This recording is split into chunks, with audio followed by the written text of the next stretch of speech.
The population of a town is increasing at a rate of 6% per annum. It was 238765 in the year of 2018. Population 2016லேயும் 20லேயும் எப்படி இருக்கும் அப்படின்னு சொல்லிட்டு கேட்டிருக்காங்க. So இது வந்து காம்பவுண்ட் இன்ட்ரெஸ்ட் வச்சு தான் நம்ம சால்வ் பண்ண போகிறோம். ஃபஸ்ட்டு வந்து 2016 என்ன இருக்க போகுது, அதாவது 2018 கொடுத்துருக்காங்க, அதுக்கு 2 வருஷத்துக்கு முன்னாடி போகிறோம்.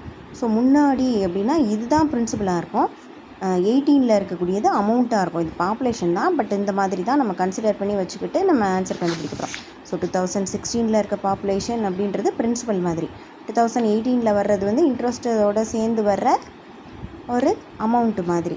ஏன்னா இன்க்ரீஸ் ஆகிட்டே இருக்குது 6% ரேட்டிங்கில். ஓகேவா? ஸோ இங்கே என்ன பண்ணுறோம், இப்போ கொடுத்துருக்க ஆன்சர் வந்து 2018ல் இருக்கதான் அமௌண்ட்டாக வச்சுக்கிறோம். பிரின்சிபல் 2016 தான் கண்டுபிடிக்க போகிறோம். 1+ தான் formula, A = P × 1 + R/100 n. So R அப்படின்றது வந்து இந்த ரேட்டு பெர் ஆனம் வரும்ல, அது 6/100. எத்தனை வருஷத்தில் இது ரெண்டுக்கும் எத்தனை வருஷம் டிஃப்ரென்ஸ்? 2 வருஷம். ஸோ 2 போட்டாச்சு. ஸோ இதை சால்வ் பண்ணி பியோட வேல்யூ கண்டுபிடிச்சி வச்சாச்சு, அவ்வளோதான். அடுத்து 2020ல் கண்டுபிடிக்கணும். இப்போ 2020 தான் வந்து அட்வான்ஸாக இருக்குது, 2018 பழசு.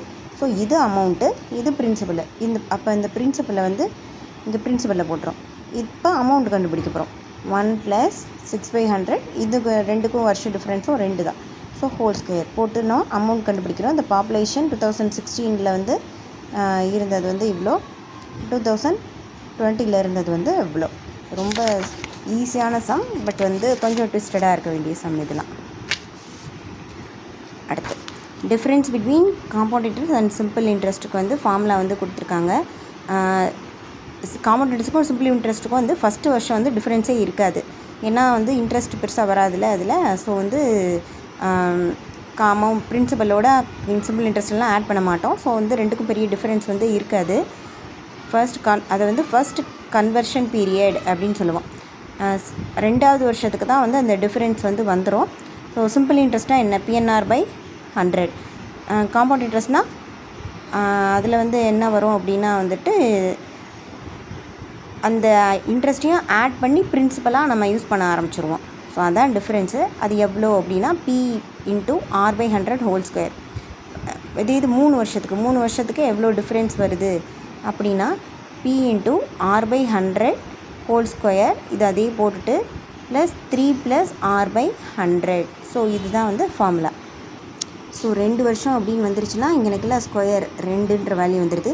இது 3 வருஷம் வந்துருச்சுன்னா இதை அப்படியே போட்டுட்டு அது போக 3வது வருஷத்துக்காக 3 + R/100 போட்டு தான் ஞாபகம் வச்சுக்கணும். இதில் பவர் எதுவும் இருக்காது. இப்போ வந்து அதுக்காக ஒரு ப்ராப்ளம் கொடுத்துருக்காங்க. Pன்றது 5000, R கொடுத்துட்டாங்க, N கொடுத்துருக்காங்க, CIக்கும் SIக்கும் இருக்க டிஃப்ரென்ஸ் கேட்டிருக்காங்க. So P × R/100. So P வந்து 5000 × 4/100 2. ஸோ வேல்யூ கண்டுபிடிச்சாச்சு. அடுத்து 3 இயர்ஸ்க்கு. ஸோ 3 இயர்ஸ்க்கு என்ன சொல்லுங்கள், P × R/100 × 3 + R/100. ஸோ பிரின்சிபலுக்கு 8000, இது வந்து 5/100 2 தடவை போட்டாச்சு. 3 + 5/100 போட்டு சால்வ் பண்ணணும், நமக்கு ஆன்சர் வந்துடும். அடுத்து